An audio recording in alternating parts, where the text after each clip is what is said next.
Hello friends, welcome to our channel trending Pradesh. Students, ये video lecture काफ़ी important होने जा रहा है आपका upcoming exam point of view से, क्योंकि आज के इस वीडियो लेक्चर में हम लोग जो झारखंड खेल नीति 2020 है उस पर डिटेल में चर्चा करने वाले हैं। और कौन कौन सा जो इवेंट्स है ना, जैसे ओलंपिक हो गया, नेशनल लेवल के इवेंट्स हो गए, इंटरनेशनल लेवल के इवेंट्स हो गए, उसमें क्या क्या अमाउंट्स जो प्राइज मनी कहते हैं, मेडल्स कहते हैं, वो किस प्रकार से डिस्ट्रीब्यूट किया गया है। पहली बार जो है कौन कौन सा इवेंट्स को इंक्लूड किया गया है खेल नीति में। 2000 जो पहले था आपका 15 और अभी जो है आपका 2020, उसमें क्या क्या डिफरेंसेस है, इन सभी पर हम लोग जो है ना डिटेल में चर्चा करने वाले हैं। तो ये वीडियो को आप लास्ट तक ज़रूर देखें और हो सके तो हैंड रिटन नोट्स बना लें, ताकि लंबे समय तक आप इस चीज़ों को, कॉन्सेप्ट्स को याद रख सकें। ठीक है, वैसे PDF आपको आज शाम को टेलीग्राम में मैं अपलोड कर दूंगा, वहाँ से आप डाउनलोड कर सकते हैं।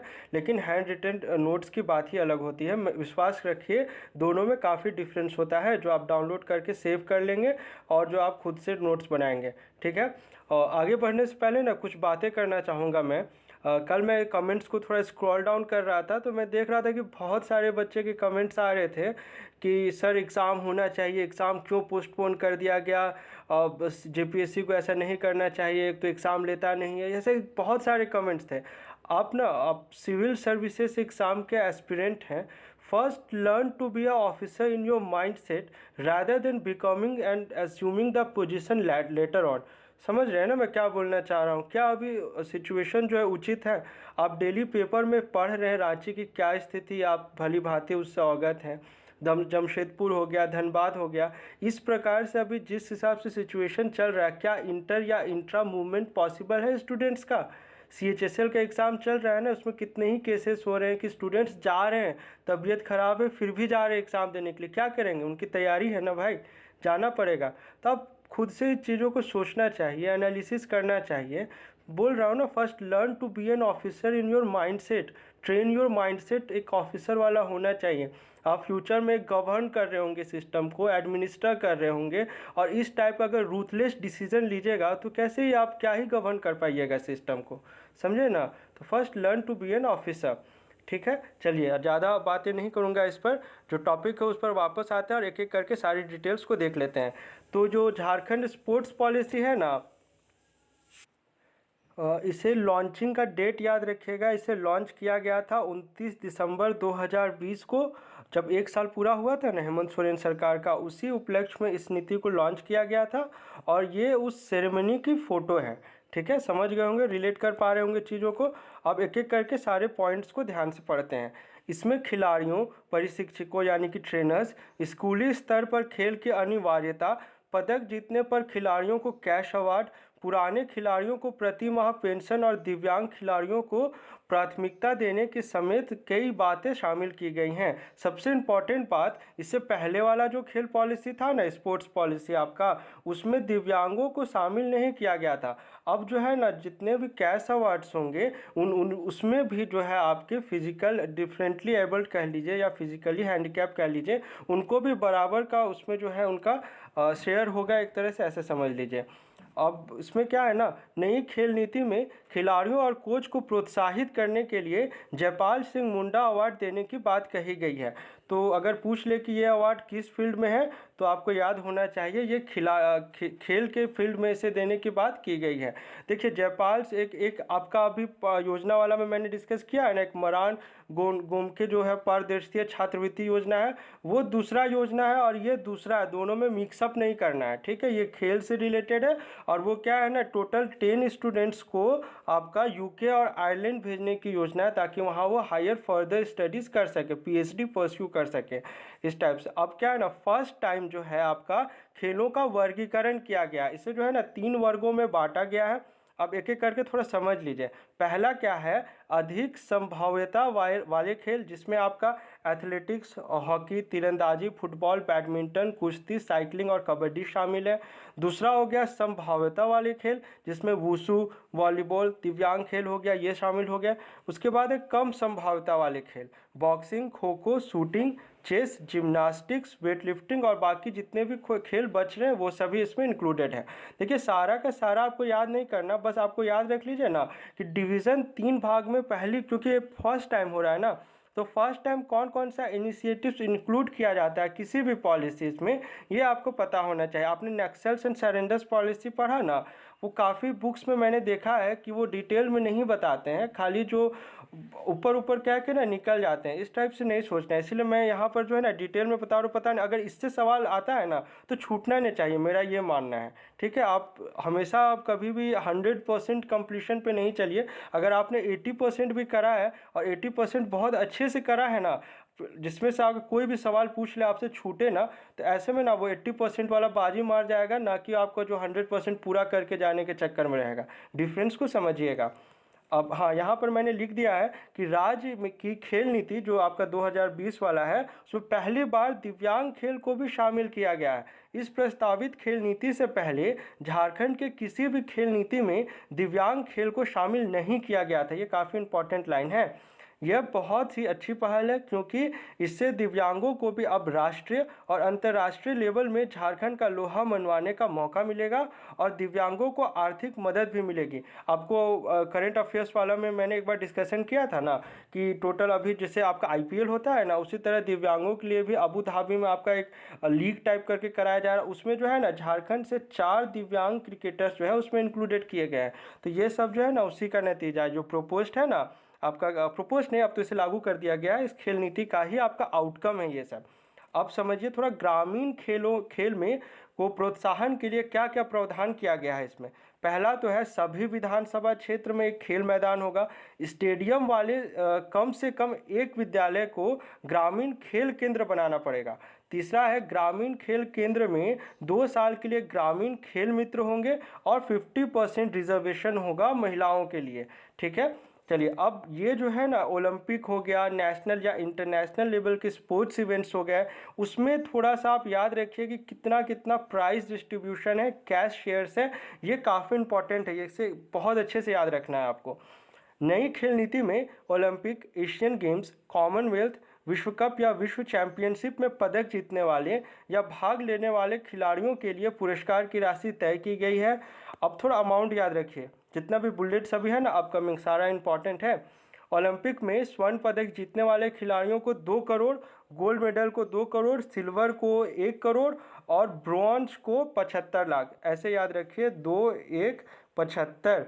तो ये किसका हो गया आपका ओलंपिक का 2175। बहुत सिंपल है याद रखना, 2175 याद रखिए, याद हो जाएगा। अब उसके बाद ओलंपिक से हटते हैं, अब आते हैं नेशनल लेवल का चैंपियनशिप हो गया या वर्ल्ड कप्स हो गया। जैसे होता है ना हॉकी का वर्ल्ड कप हो गया, आपका क्रिकेट का, तो उस टाइप में से जीतने से क्या है, तो सिंपल है, इसका भी 20 हो गया, रजत जीतने में 15 हो गया आपका, और इधर 10, 20, 15, 10। समझ गए ना, याद करने के लिए मैंने ऐसे बता दिया आपको। गोल्ड मेडल में कितना है 20 लाख, सिल्वर में कितना है 15 लाख और कांस्य में कितने हैं 10 लाख। इधर कितना था 2175। उम्मीद करते हैं याद हो गया होगा। अब ना कोच में थोड़ा देख लीजिए, ओलंपिक में गोल्ड मेडल जीतने वाले खिलाड़ी के कोच को कितना मिलेगा, 10 लाख रुपए दिए जाएंगे। ठीक है, तो याद हो गया, एक बार क्विक रिकैप कर लीजिए। 2175 किसका है ओलंपिक में, फिर 201510 कितना है किसका है, एक तरह से आपका ये हो गया आपका विश्व कप का। इतना सारा मोबाइल नंबर याद रखते हैं ना, उसी टाइप से एक सीक्वेंस बना के याद रख लीजिए, शॉर्टकट है, याद हो जाएगा। क्योंकि इसमें ना कुछ भी आपको उठा के पूछ सकता है, ज़्यादातर तो आपको गोल्ड ही पूछेगा, तो गोल्ड तो याद ही रखना है। पर चूँकि कॉम्पिटिटिव लेवल बहुत है ना, तो आपसे कांसे भी पूछ सकता है, तो ऐसा तो आप नहीं बोल सकते ना कि हमको पढ़ाया नहीं गया है। इस कारण से मैं बोल रहा हूँ कि देख लीजिए, याद कर लीजिए, टेक्निक्स आप फ्रेम कर सकते हैं। मैंने इसी तरह से याद रखा है, एक नंबर बना लिया, याद रख हो गया। ठीक ना, आप भी इसी तरह से याद कर सकते हैं। चलिए उसके बाद है सभी सरकारी एवं निजी स्कूलों में कम से कम 1 घंटे शारीरिक गतिविधियों और खेल के लिए निर्धारित होगा। ये हम लोगों के स्कूल आवर्स में भी रहता था, ऐसा ये नॉर्मल है, इससे ऐसा कुछ नया इसमें प्रपोज नहीं है। इसके अलावा कॉलेजों और विश्वविद्यालय में खेल को विकसित किया जाएगा। राज्य के हर विधानसभा क्षेत्र में कम से कम एक स्कूल को चिन्हित कर उसमें खेल की समुचित सुविधाएं उपलब्ध कराई जाएंगी और उसे ग्रामीण खेल केंद्र के रूप में विकसित किया गया होगा। जो अब पॉइंट लिखा था ना, उसे डिटेल में यहाँ लिख दिया है। ग्रामीण खेल केंद्रों के लिए अनुबंध पर 2 साल के लिए एक खेल मित्र बहाल किया जाएगा जो ग्रामीण क्षेत्र के लोगों को पसंदीदा खेलों के बारे में भाग लेने के लिए प्रोत्साहित करेगा। अभी भी आप देखते होंगे ना, बहुत सारे डिस्ट्रिक्ट ऐसा है जो हॉकी डोमिनेटेड है या फुटबॉल डोमिनेटेड। आप सिमडेगा अगर चले जाएं कभी, मैं तो गया ही हूँ, वहाँ पर आप कभी हॉकी स्टेडियम्स को विजिट करिएगा या वहाँ के गाँव को विजिट करिएगा तो आप काफ़ी देखिएगा ना, वहाँ पे हॉकी को लेके काफ़ी ज़्यादा अवेयरनेस है। लोग फैमिली से भी लोग सपोर्ट करते हैं कि नहीं आप खेलो हॉकी, आप रिप्रेजेंट करो। तो इस टाइप का अवेयरनेस को लाने के लिए आपको यहाँ पर जो है ग्रामीण खेल मित्र वाला जो कॉन्सेप्ट है ना, इसे लाया जा रहा है। ठीक है, समझ गए होंगे। उसके बाद है आपका राज्य में उच्च प्राथमिकता वाले खेलों के लिए एक्सीलेंस सेंटर की स्थापना की जाएगी जिसमें बालक व बालिकाओं को प्रशिक्षण दिया जाएगा। खेल निदेशालय समय समय पर तय मानदंडों या मापदंडों के अनुसार खिलाड़ियों का चयन करेगा। अब हाँ, यहाँ पर ये इनिशिएटिव नया है कि खेल प्रतिभा खोज का आयोजन किया जाएगा। जिस प्रकार बीसीसीआई आपका टैलेंट खोज वाला शुरू किया था ना, उसी से आइडिया चुरा कर ये वाला यहाँ पर इम्प्लीमेंट किया जा रहा है। अच्छा, आइडियाज़ लेने में कोई बुराई नहीं होता है। चलिए, उसके बाद है आपका झारखंड में फुटबॉल को बढ़ावा देने के लिए फुटबॉल फेडरेशन के साथ विभाग एमओयू करेगा। एक्चुअली ये ना हो चुका है, क्योंकि ये तो पहले का था ना, इस कारण से ये थोड़ा सा टाइपो है, ये हो चुका है। जिसके तहत फुटबॉल फेडरेशन को टेक्निकल पार्टनर बनाया गया है। और ये अभी ना हाल ही फिलहाल की बात है, मार्च वाला करंट अफेयर्स में ना हम लोग इसे डिस्कशन भी किया था बाकायदा इस पर।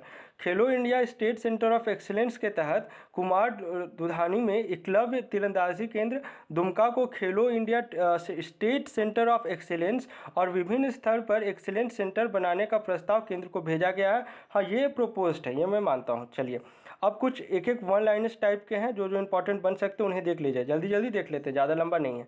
खिलाड़ी आरक्षण को 2 से 5% किया गया है। टोटल आरक्षण याद रखिएगा, इंक्रीज़ किया गया। पहले 2% था, वहाँ से 5% किया जाएगा आपका गवर्नमेंटल ऑर्गेनाइजेशंस में, जॉब्स रिजर्वेशन जो कहते हैं ना, उसमें। उसके बाद आ गया आपका रांची के मेगा स्पोर्ट्स कॉम्प्लेक्स में खेल विश्वविद्यालय की स्थापना। खेल विश्वविद्यालय के लिए ऑस्ट्रेलिया की मदद लेने की बात कही गई है, ये इंपॉर्टेंट नहीं होता। हर प्रमंडल में एक्सीलेंस सेंटर की स्थापना भी की जाएगी। साथ ही सेंटर के खिलाड़ियों के लिए सारी व्यवस्था निःशुल्क की जाएगी। ठीक है। उसके बाद एक्सीलेंस सेंटर आवासीय, डे बोर्डिंग, साझा केंद्रों के लिए नियमित समय पर टैलेंट हंट का आयोजन किया जाएगा। मैंने जो बोला था ना बीसीसीआई वाला, सेम आइडिया यहाँ से बोरो किया गया है। कॉरपोरेट घराने के सहयोग लेने की योजना, पूर्व खिलाड़ियों को प्रशिक्षण दिलाकर कोच के रूप में उनसे सेवा लेना। खिलाड़ियों, कोच संस्थानों और खेल संघों के लिए जयपाल सिंह मुंडा अवार्ड का प्रावधान, ये मैंने डिस्कशन कर ही दिया। खेल और खिलाड़ियों के विकास के लिए कल्याण कोष का गठन, खिलाड़ियों के लिए खिलाड़ी बीमा और स्वास्थ्य बीमा का प्रावधान, ये काफ़ी अच्छा इंपॉर्टेंट इनिशिएटिव है ये। उसके बाद है पूर्व खिलाड़ियों के लिए पेंशन की शुरुआत करना। हाँ, ये भी काफ़ी इंपॉर्टेंट है ना, ये वाला पॉइंट, कि छात्रवृत्ति सीनियर के लिए 6,000 और जूनियर के लिए 3,000 और सब जूनियर के लिए 2,000 रुपये देने का योजना है। तो इसे भी आप याद कर लीजिए, 632 याद हो गया। ठीक ना, ये वाला थोड़ा सा इंपॉर्टेंट है, इसे याद रखिएगा। शिक्षण संस्थाओं में 5% आरक्षण के लिए अनिवार्यता की गई है। जो मैंने आपको बोला ना, अभी स्टार्टिंग पॉइंट जो था 2 से कितना बढ़ा के कर दिया गया, 5%। वही चीज़, ये दोनों लगभग सेम ही है, ये दोनों 2 से 50 बढ़ाकर 5% कर दिया गया है। उसके बाद है अंतर्राष्ट्रीय पदक विजेताओं की रियायती दर पर भूमि उपलब्ध कराई जाएगी। उसके बाद है राज्य सरकार से अनुदान प्राप्त करने के लिए खेल संघों को खेल विभाग से मान्यता प्राप्त करना होगा। इसके अलावा सोसाइटी एक्ट के तहत निबंधन भी आवश्यक होगा। पहले ये अनिवार्यता नहीं थी, जिस प्रकार की कोई बॉन्डेज नहीं थी, इसके बाद ही अनुदान मिल सकेगा। साथ ही अंतर्राष्ट्रीय स्तर पर आयोजन के लिए अधिकतम 1 करोड़ की राशि मिलेगी। इसमें 50% तुरंत भुगतान किया जाएगा और 50% जो होगा ऑडिट करने के बाद मिलेगा। ऑडिटिंग समझ गए होंगे ना। अभी आपका जो नेशनल गेम्स हुआ था ना यहाँ झारखंड में, मोमेंटम झारखंड जो हुआ था 2016 में, उसका ऑडिटिंग अभी जाके हो रहा है। तो इस प्रकार से ऑडिटिंग चलते रहता है। ठीक है, तो ये सारे पॉइंट्स थे जो आज हम लोगों ने सीखा खेल नीति से रिलेटेड। उम्मीद करते हैं वीडियो लेक्चर आपको पसंद आया होगा। इंडस्ट्रियल पॉलिसी भी आपको अपलोड कर दिया गया है, नहीं देखा है तो पहले उसे देख लें। अब अपकमिंग में ना मैं आपको पर्यटन पॉलिसी जो है आपका टूरिज्म पॉलिसी 2021, उस पर भी नया वीडियो अपलोड कर दूंगा। ठीक है, चलिए मिलते हैं झारखंड के अगले करंट अफेयर्स वीडियो लेक्चर के साथ। Thanks for watching this video.